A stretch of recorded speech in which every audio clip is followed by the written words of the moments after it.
Today we actually got something really cool in, and it's LAOWA's latest Cine lens line, which I'm really excited to actually open up and actually test for you. Also, this is like the first lens I've ever gotten that came in a nice case like this, so I'm pretty excited. Cheers! Crispy.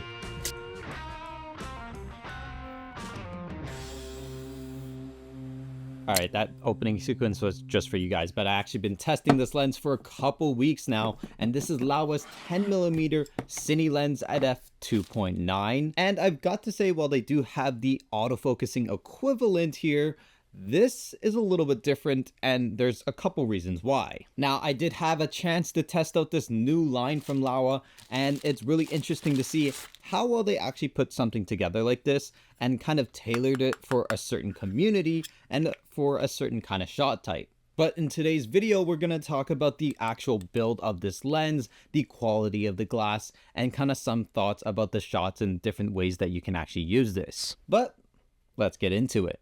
Alright, so LAOWA actually released a ton of different lenses within this series, but this is the 10mm one, and I was quite interested, not because I already owned the autofocusing equivalent, but because I knew that there was going to be some differences, and I wanted to know exactly how I could apply this to any of my cinematic rigs. Alright, getting into the actual build of the lens, this is actually a fairly small lens, no bigger than maybe a 50mm, but it is actually quite heavy, coming in at around 529 grams, which is a little bit hefty, but I'd say it's mainly because it's made out of all metal. Now, starting off with the end of the lens here, you do have a small fisheye lens, but you also have a 77mm thread on the front here, meaning you can actually mount filters right on top of it or even adapt different matte boxes. You do have a set of geared rings here, meaning you can actually mount follow focus systems to your aperture. However, they are slightly thinner on the ends here, meaning they're not typically as thick as some of the ones that you may be comfortable with, but it's not a big deal. They will work. It's just a little bit thinner, as you can tell.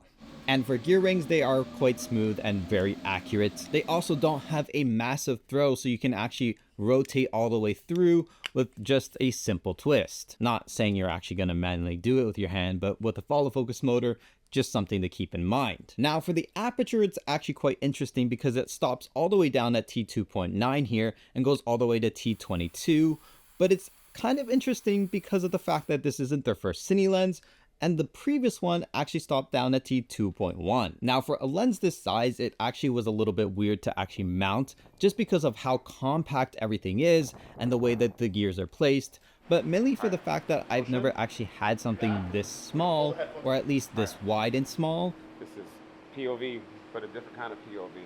Now, I will say that having a lens this small and this wide was a little bit strange to set up on a cinematic rig, mainly for the fact that everything was pretty much all scrunched together in this tiny form factor, meaning you had very little clearance between your follow focus motors just because of how small the lens is and how squished these two gear rings are together, which is also why it's so much thinner. But this also means you can mount this in a ton of tight places. Now, the biggest question is why someone would be getting something like this when they already have released something like the 10mm with autofocusing capabilities built right in.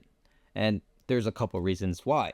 This lens here isn't exactly made for those that want to rig it up on different kind of cinematic rigs, or if they want to actually have any kind of manual focus capabilities. Yes, it does have a focus ring, but compared to this one, which is slightly smaller and also has a ton of different things going for it. First up, for this being a 10mm lens, that means you get 130 degrees of vision, meaning like pretty much everything you see in front of you is almost in frame with this. Now, LAOWA's been really impressive for the fact that they're able to fit so much in a tiny form factor, but keep almost no distortion. Now, I will reiterate, this is based off a previous design they've already had, but what's really nice about this is the fact that they made it even smaller and they fit better glass. With the latest zero distortion, it really means that everything in frame is pretty much optically straight, and you're getting minimal distortion throughout your entire image, which is really useful because if you want to be getting some really wide shots,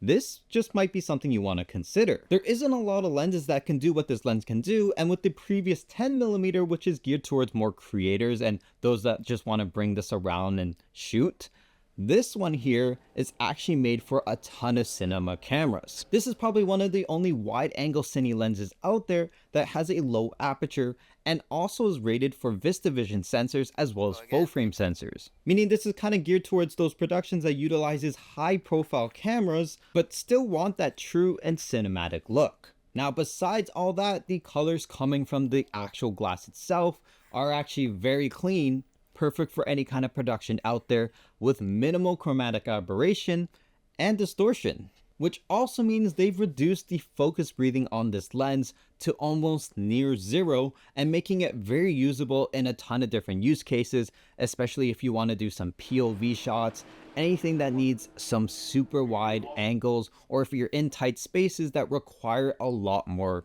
vision and field of view. I'm going to be doing this a lot in the video, but now diving into the aperture itself, you do have a T-stop of T2.9, which allows you to have that nice depth of field here. The bokeh on this is bokehlicious, I will say that. I did put this up against this one here, which is their 10mm autofocusing, and it only has a 5-blade aperture. You will notice that there will be a slight difference in your image and clarity. And having been testing this out in a few different scenarios, this thoroughly impressed me. And to be fair, I've used some really wide lenses with some terrible focus breathing. Now, aside from all that, something really cool about this lens is the fact that your minimum focus range is actually this close. I'm literally looking at my fingerprint when I'm this close, which is wild to me. Now, that says something because you also are able to get some really unique shots that way, with mounting things directly in front of the lens and having no issue with any of your lighting and how you actually mount it. So you're going to be seeing a lot of people use this for any kind of POV rigs or any ways to actually mount right behind an object. I can see this being very popular in a lot of product commercials. And finally, something I often ask myself about this lens is, why would someone get something like this? And when planning this video out, I kind of thought about any scenario that I could put this lens through that would be relatable to you guys. So I mounted this in any kind of shots with POV, I put it in tight spaces, I even tried this out on a handheld rig, and I have to say that there is some pretty cool ways that you can use this lens that I actually will find useful in the future. Now, I would say it'd be a very rare to actually use this lens for every single shot in a shoot, but it adds that unique kind of flavor in it. And with that, you can add those really unique shots into something while still keeping a consistent cinematic look. And for the fact that it is so much more compact to actually mount and rig up, you can apply this lens in a ton of different ways, which makes it a lot more usable to any previous versions out there. And again, because it is rated for a ton of different cinematic cameras out there, this kind of reduces the worry of getting a shot like this without having it look bad. Now, there are a couple things to keep in mind about this lens, and while they aren't disadvantages, I figured I'd still talk about them in case you guys run into some similar situations. The first one being mounting this lens on your actual camera, it will be very compact. Like I said in the beginning, because the lens is so much more compact, mounting follow focus motors on both ends here, you may run into issues of either them being too tight or you actually don't even have any kind of clearance on your actual rig. Now, another thing that is quite important, while they do include a 77mm thread on the end to mount different things or different kind of glass, because this lens is so wide and it captures a massive field of view, anything that you end up actually putting onto the end of this needs to be less than like 5mm. I had issues with actually mounting a step-up ring and then the filter because most of my filters are 82mm, but with that small additional glass on the end, you could see a significant amount of vignetting. Now, doesn't mean you can't crop into it, but you will lose out on a little bit of that focal distance. Another thing is matte boxes are just almost impossible. And that's mainly because if you do throw some 4x5 filters on the end of it, the minimum already reaches that. So if you are focusing that much closer, you're actually going to be able to see if you put a mist on the end or if you actually have a filter and the box on the edges are more visible. Now, it's actually the same with this one as well. And that's probably why the tulip on this is so much thinner, and I honestly think is ineffective. It's kind of there more for just protection. But the best bet of actually adding a filter, or if you need to add in a V&D system, is either mounting it with an adapter at the end or any clip-in filters. And a lot of times with this lens, I found myself just running a smaller rig with just the body and the lens itself, just because of the applications you're actually putting this lens through, meaning I rarely used the follow focus, and most of the time it was manually focused with my hand. Another thing to also note is that if you are going handheld with this,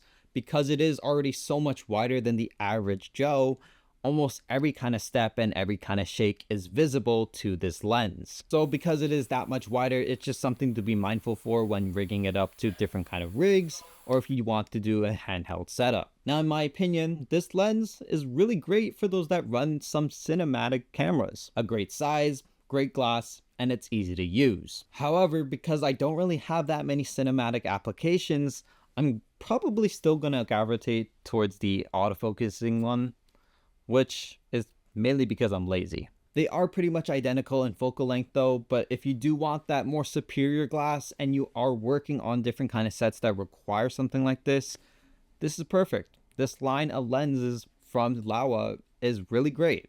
One being a 9mm, a 10mm, a 12, and a 14. But out of the four, I would probably recommend this one just because you are getting that wider end and a lower aperture. Now, if you like that video, go ahead and like and subscribe.